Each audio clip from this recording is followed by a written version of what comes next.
Então vamos abrir nossas Bíblias no livro de Hebreus.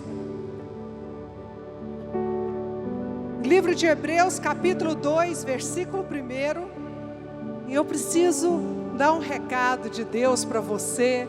Hebreus 2:1 diz o seguinte: por isso é preciso que prestemos maior atenção ao que temos ouvido, para que jamais nos desviamos.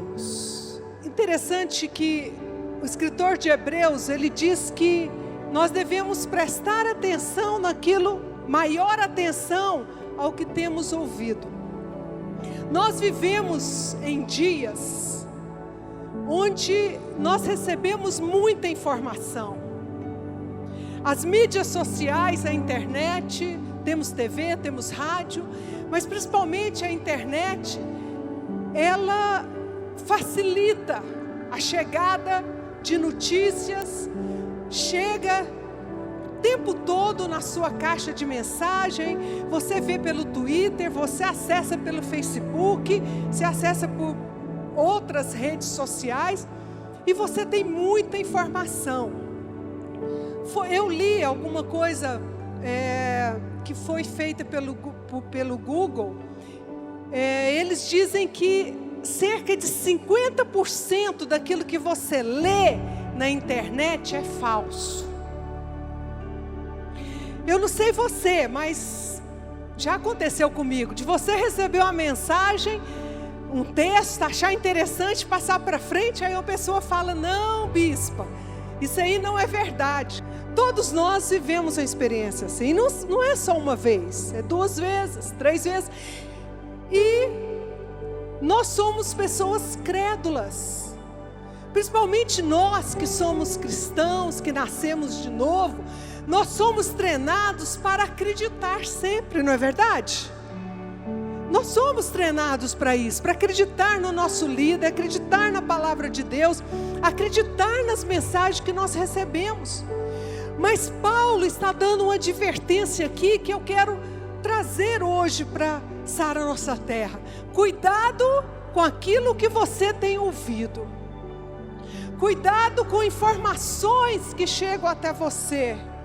Cuidado com aquilo que as pessoas falam com você. E Paulo fala, eu acredito que Paulo seja escritor de Hebreus, ele diz: cuidado com o que você tem ouvido, para que você não desvie do caminho. Nós sabemos que nós que andamos com Deus, nós seguimos um caminho. Você vem para Jesus, você decide, Deus muda a sua sorte, Deus muda a sua história, e Deus prepara um caminho novo. Jeremias fala que eu sei que pensamentos eu tenho a vosso respeito, para vos dar um futuro de paz, um futuro de prosperidade. Então os caminhos de Deus para as nossas vidas começam a ser aplainados. Mas aqui diz que nós podemos desviar por aquilo que nós ouvimos, por experiências que nós vivemos, por acreditar em situações que muitas vezes nos acomete, por acreditar em coisas que as pessoas falam conosco. A palavra desviar no grego, gente, significa escorregar das mãos, ou escorregar da nossa mente. Eu creio que todos nós conhecemos pessoas que começaram conosco, que aceitaram Jesus, que até se tornaram líderes, mas chega um momento, eles desistem. Eles dizem: não quero isso para mim. E para mim é uma das situações mais tristes que nós podemos enfrentar, é a desistência de alguém. Porque alguém que desiste da fé, vai desistir do casamento, vai desistir do seu emprego, do seu dom, vai desistir dos seus filhos, porque é algo que está inerente dele. Então um cuidado que nós devemos ter como filhos de Deus é falar: Senhor, eu não quero desviar nem para a direita, nem para a esquerda. E para não desviar, nós temos, a Bíblia diz, Paulo nos ensina alguns princípios. Ele fala que nós devemos olhar para o autor e consumador da nossa fé. Paulo diz: não olhe para os homens, não olhe para o seu líder, não olhe para o seu amigo, não olhe para quem está do seu lado, olhe para Jesus. Amém? Se você tiver que olhar para alguém, olhe para aquele que está vencendo, que está na sua frente. Olhe para o bispo Rodavalho, olhe para o bispo Cirino, bispo Erasmo, bispo Hugo, para todos os nossos bispos. Olhe para eles, não olhe para perdedor. Paulo fala na carta de Tiago o seguinte: meus irmãos, se alguém entre vós se desviar da verdade. Por que ele fala isso? Porque é possível desviar da verdade. É possível, eu e você. Não estou falando só de você. Essa não é uma mensagem só para você. Essa é uma mensagem para mim, para todos nós, para os bispos, bispas, pastores. Todos nós podemos desviar. Todos nós podemos pegar atalhos. Então, um atalho, o que ele faz? Ele te desvia do caminho. E quando ele te desvia do caminho, na vida cristã, ele te desvia da presença de Deus. Ele te desvia da vontade de Deus. E eu sei de uma coisa: Deus quer que você vá mais longe do que você foi até agora. Mas é possível nós nos afastarmos e nem percebermos. E eu vou dar alguns exemplos para vocês. Às vezes nós tomamos caminhos novos, influenciados para os outros. E quando a gente percebe, nós já estamos longe da presença de Deus. Nós estamos longe da vontade de Deus. O fato de você estar na igreja, frequentando um culto, não significa que você está no centro da vontade de Deus para a sua vida. Você precisa buscar o centro da vontade de Deus. Então hoje eu quero animar você, eu quero proclamar essa palavra e dizer para você: se você tem começado a se desviar, é hora de você recuperar o caminho. O caminho original que Deus te chamou. Deus te chamou para quê? Quando você voltou do revisão de vida, o que Deus falou com você? Ah não, bispo, aquilo eu era imaturo. Não, aquilo ali determina o seu futuro. Ali Deus definiu o seu futuro. Quando você disse: eu quero ser um pastor, eu quero ser uma pastora, eu quero ser um bispo, eu quero ser um missionário. Então, queridos, eu oro para que nós da Sara Nossa Terra nunca percamos o caminho. Agora, o que nós devemos fazer, bispa, para que isso não aconteça? O que é possível fazermos para não desviar do caminho? Eu quero dar 3 coisas que pode desviar você, que pode impedir você, que pode me impedir de cumprir o propósito de Deus. Depois de sofrer, de passar tantas coisas no final, porque nós sabemos que o mais importante não é começar bem. Como diz Eclesiastes, o mais importante não é o início das coisas, é o fim de tudo. Não importa o que você passou, não importa se seu início foi difícil, o que importa são suas decisões para que o seu fim seja glorioso. E eu quero ter um fim glorioso. Eu quero poder dizer como Paulo: guardei a fé, combati o bom combate, lutei até o fim. Eu vou falar isso e você também vai. Mas já sabe qual é a primeira coisa que pode me desviar e te desviar? É quando nós começamos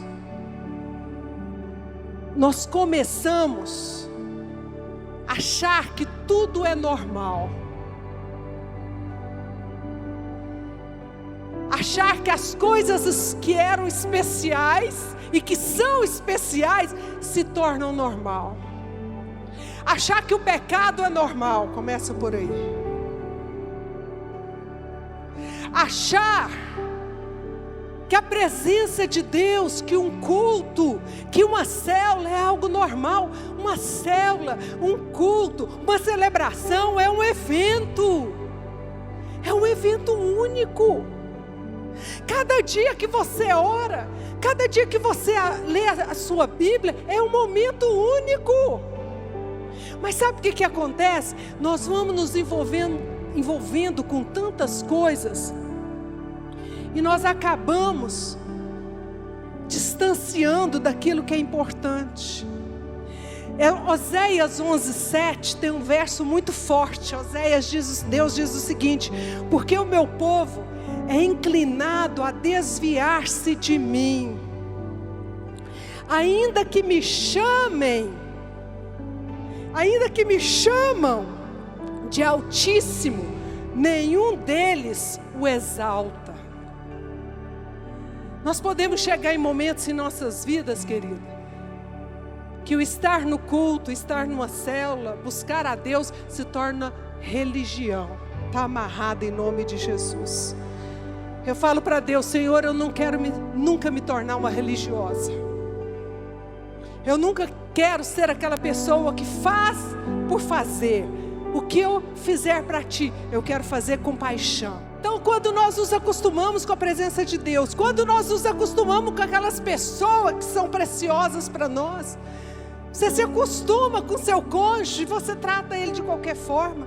Você se acostuma com seu filho, quando ele é pequenininho, que gracinha, bonitinho e tal. Aí ele começa a crescer, começa a ter vontade, aí já não é tão bonitinho mais, né? Aí você começa a acostumar com a presença daquele filho que foi um presente, de repente se torna uma maldição na sua vida, está amarrado. Nós não podemos deixar que aquilo que é especial para nós se torne comum, e principalmente a presença de Deus. E eu quero dar um exemplo para você sobre a valorização da presença de Deus hoje, de um homem que eu considero o maior improvável da Bíblia.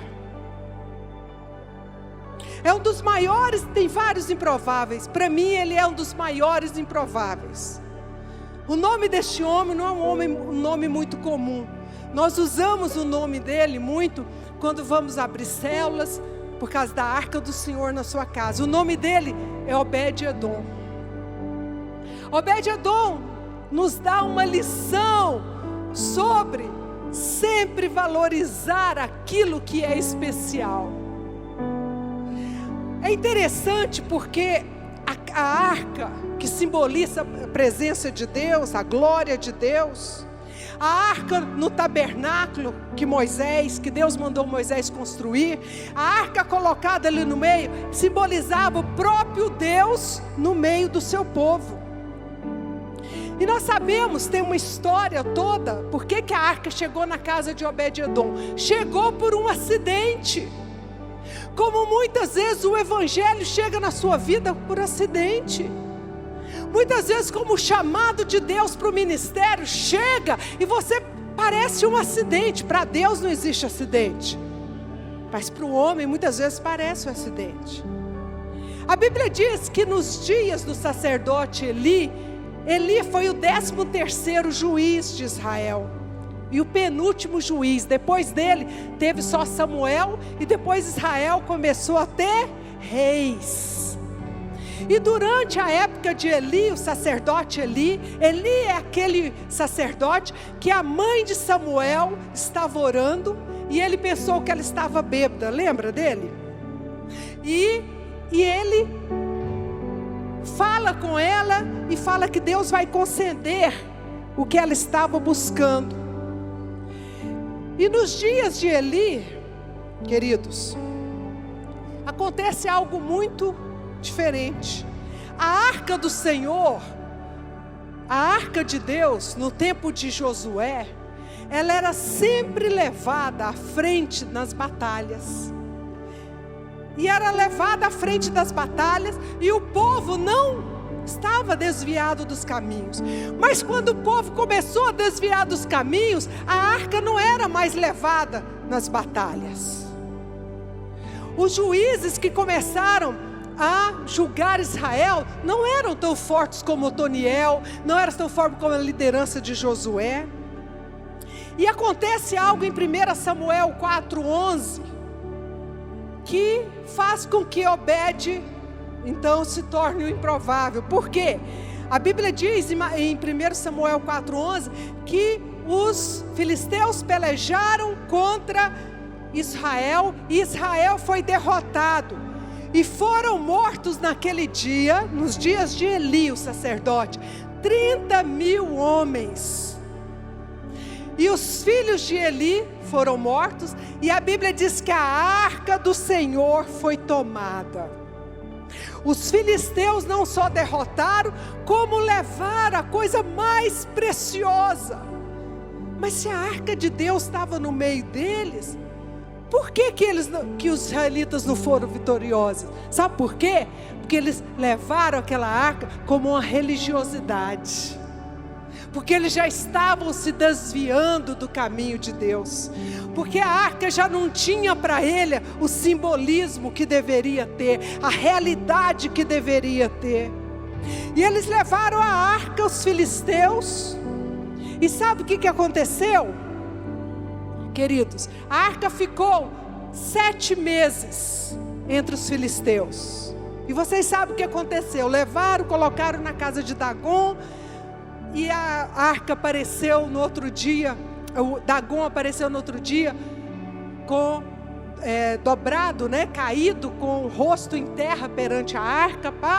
Depois disso teve os tumores. Os homens que não foram mortos pela presença da arca entre os filisteus, a Bíblia diz que se encheram de tumores. Ou era tumor ou era a morte. Depois de 7 meses, os filisteus disseram: nós não queremos a arca aqui conosco. Nós não queremos esse objeto de adoração dos hebreus, porque ela está nos amaldiçoando. Eu acredito que Deus deu uma oportunidade para os filisteus. A arca de Deus no meio deles, o que eles viram, Dagon prostrado, era para eles se renderem. Mas como muitas pessoas hoje em dia ainda fazem, eles endureceram o coração. Porque Deus é misericordioso, eu acredito nisso. Deus quer que todos sejam salvos. E mesmo os filisteus podiam ter se rendido a Deus, mas não se renderam. E a Bíblia diz que eles mandam a arca de volta. Quando a arca chega em Bet-Semes, numa cidade de Bet-Semes, chamada Bet-Semes, o carro de boi que estava levando a arca para. E o povo daquela cidade, a Bíblia diz que 70 homens bem curiosos, ainda bem que você não é curioso, viu o carro, viu a arca. Foi em Israel isso que aconteceu. Foram lá, abriram a arca e olharam dentro. Isso aí mostra que o povo de Israel estava longe de Deus, porque eles tinham esquecido os princípios de Deus. Porque Moisés havia ordenado que nenhum homem podia olhar dentro da arca. Lembram disso? E aqueles 70 homens foram fulminados. Aí o que a Bíblia diz? Quando eles foram fulminados, eles ficaram com medo da arca. Aí o que eles fizeram? Vamos levar a arca para outro lugar. E tinha perto do lugar onde eles estavam, a cidade era Kiriat Jearim. Tinha um homem que era sacerdote. Ele era um dos sacerdotes abaixo de Eli, mas ele era um grande sacerdote, um tipo chefe de sacerdotes. E a Bíblia diz que a arca foi levada para sua casa. O nome desse homem é Abinadab. Abinadab recebe a arca. A Bíblia diz que ele coloca o seu filho como sacerdote, tá? E a Bíblia diz o seguinte: e a arca ficou em Kiriat Jearim, na casa de Abinadab. Tantos dias se passaram que até chegaram 20 anos. E lamentava toda a casa de Israel pelo Senhor. Isso me pegou de um jeito. Eu falei: mas por que eles estavam lamentando pelo Senhor? Por que Israel estava lamentando? Se A presença de Deus estava entre eles. Se a presença de Deus estava na casa de Abinadab, por que eles não tomaram alguma providência de ir lá para adorar a Deus, ou levar a arca de volta, queridos, para o lugar dela, que era o tabernáculo? Aconteceu muita coisa, 20 anos, dá tempo para muita coisa aconteceu, mas a Bíblia diz que a única coisa que aconteceu em relação à arca, foi que eles lamentavam pela presença de Deus. Então ela fica esquecida por 20 anos, ela fica esquecida em todos os dias do rei Saul. Não tem tempo para detalhar. Rei Saul era um homem que ele não buscava a presença de Deus. Rei Saul estava preocupado em manter o seu reino. Mas aí, rei Saul morre. Quem entra no lugar de Saul? Davi. E tudo que Davi queria era a presença de Deus. E ele se lembra. Ele se lembra e ele reúne todos os seus principais príncipes, governantes, e diz: onde está a arca? E descobre, a arca está na casa de Abinadab. Ele fala, eu já tenho. É interessante que tinha que se passado 7 anos que Davi já reinava em Hebrom, que ele reinava sobre a tribo de Judá. E depois ele sentiu falta da arca quando ele unifica o reino, quando ele se estabelece em Jerusalém. Ele traz o tabernáculo e diz: onde está o que é principal? O tabernáculo em si não é nada. Uma igreja, gente, em si não é nada se não tiver a presença de Deus, não é verdade? Nós não somos nada se não tiver a presença de Deus. E ele diz: vamos trazer a arca do Senhor. E algo dá errado, você sabe da história. Puseram a arca de Deus em um carro novo. Eles não foram. Os sacerdotes que estavam lá, os filhos dos sacerdotes da época que a arca foi levada, já não eram sacerdotes, eram sacerdotes. Os seus pais haviam morrido, e seus pais não haviam ensinado aos seus filhos como levar a arca. O próprio Abinadab não tinha ensinado os seus filhos como cuidar da arca, porque senão eles sabiam que a arca não poderia ser colocada sobre carro de bois. A arca é colocada no ombro do sacerdote. Que coisa tremenda. Não é qualquer lugar que a presença de Deus esteja. Não é qualquer lugar que a presença de Deus habita. Então, você sabe a história, você pode depois ler em 2 Samuel 6, versículo 3. Eles colocam no carro e os dois filhos de Abinadab vai seguindo a arca, um guiando os bois e outro atrás. E a Bíblia diz que o boi tropeça. E quando o boi tropeça, Uzá segura, toca na arca. E a Bíblia diz que ele é fulminado. Desastre terrível, uma catástrofe. A Bíblia diz que Davi fica triste. Davi temeu o Senhor pelo que aconteceu, e ele declara o seguinte: como virá a mim? Aí ele faz a pergunta certa: como virá a mim a arca do Senhor? Só que, agora eu estou chegando no meu ponto, só que aquela catástrofe pôs em evidência um improvável. A catástrofe que aconteceu, a morte de Uzá, tinha um propósito. O propósito de mudar a vida de Obed-Edom e da sua casa. Porque a arca é levada para a casa de Obed-Edom. A arca fica 3 meses. Em 3 meses a Bíblia diz: e Deus abençoou a casa de Obed-Edom. E Deus abençoou tudo que Obed-Edom tinha. 3 meses foi suficiente para Deus mudar a sorte de Obed-Edom. Agora eu te pergunto, por que 20 anos não fez diferença na casa de Abinadab? Aí vem a grande pergunta, que às vezes a gente faz: por que algumas pessoas são abençoadas e outras não? Por que algumas sempre recebem a resposta às suas orações Aí você fala, mas eu oro tanto quanto ela, eu jejuo. Eu quero dar um segredo para você. O que tinha na vida de Obed-edom, sabe o que era? Uma atitude de reverência, uma valorização à presença de Deus. Eu tenho certeza que a arca chegou na sua casa. A Bíblia diz, sabe o que? Obed-edom tinha 62 filhos. O povo acha 2, hoje 3, muito, né? Ele devia ter umas 4, 5 esposas, era muito comum, né? 62 filhos, a Bíblia diz que toda a sua casa foi abençoada. Nós sabemos do poder da presença. Agora, Abinadab não se tem registro de bênção. Isso me faz pensar em alguns pastores. Por que a igreja de alguns cresce e outros não? Por que as células do meu irmão crescem e a minha não cresce? Deus não ama mais o seu irmão que a célula cresce, ou o pastor que a igreja cresce, ou o bispo que a região cresce, do que você. Deus não faz acepção de pessoas. Sabe qual é a diferença? A sua atitude.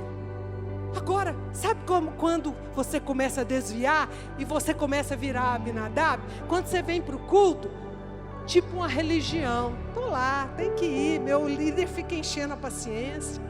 Ou senão eu vou só no culto da ceia. Tá bom demais uma vez por mês. Vou na minha célula uma vez por mês. Vai no culto. Aí você está lá no culto, de repente aquela bendita notificação. Plum. Aí você olha. Oi amiga, onde você está? Você está no meio daquele louvor santo, né? Oh Senhor, tua presença. Deus está começando a falar com você. Deus está começando a trazer sua bênção. E a notificação vem.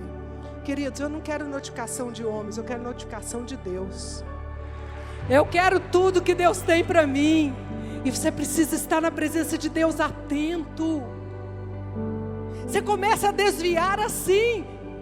Abinadab não respeitou a presença de Deus. Ele foi religioso. Ele era responsável. Ele era da tribo que vieram os levitas. Ele era um levita. Ele sabia como tinha que proceder, mas ele não fez. E a arca virou um objeto de decoração. Queridos, a Bíblia, a palavra de Deus, a presença de Deus não pode virar objeto de decoração na sua vida. A presença de Deus é para te transformar todos os dias. Gente, o século 21, o povo não está atrás da casa de Abinadab, eles estão atrás da casa de Obed-edom. E eu quero profetizar: a Sara, a nossa terra, é Obed-edom. A presença de Deus está neste lugar e nós sabemos reverenciar essa presença. Nós sabemos valorizar essa presença. Nunca deixe de valorizar a presença de Deus. Não deixe que um WhatsApp, não deixe que o Facebook tire seu momento com Deus. Tire o louvor. Faça um pacto com Deus. Avise seus amigos, dia tal, no horário tal, eu estou na igreja. Não me vante, não me tente. Não me tente. Mas eu estou esperando. Querido, se a notícia não puder esperar você terminar o culto, essa notícia não é de Deus. Eu estou muito preocupada com isso, por isso que eu falo. E nós podemos começar a desviar assim. Aí a Bíblia diz que Obed-edom foi abençoado, sua família. Ele se apegou em 3 meses, queridos, tanto. Ele se apegou tanto à arca. Sabe o que ele faz? Ele tinha 62 filhos. Ele vai junto com a arca. A Bíblia diz que ele vai para Jerusalém com a arca. Ele vai com Davi. Ele vai com a sua família toda. E a Bíblia diz que ele se torna um porteiro que vigia a entrada da arca. Porque quando você é tocado pela presença de Deus, você não pode viver sem ela. Então Obed-edom é um improvável, porque ele era pobre, ele fazia parte dos levitas, que ele não tinha dinheiro, ele morava à beira do caminho. Obed-edom significa o servo de Obed, ele era servo de alguém. Ele era o improvável, mas a casa dele foi escolhida por causa da atitude dele. Queridos, meu tempo acabou.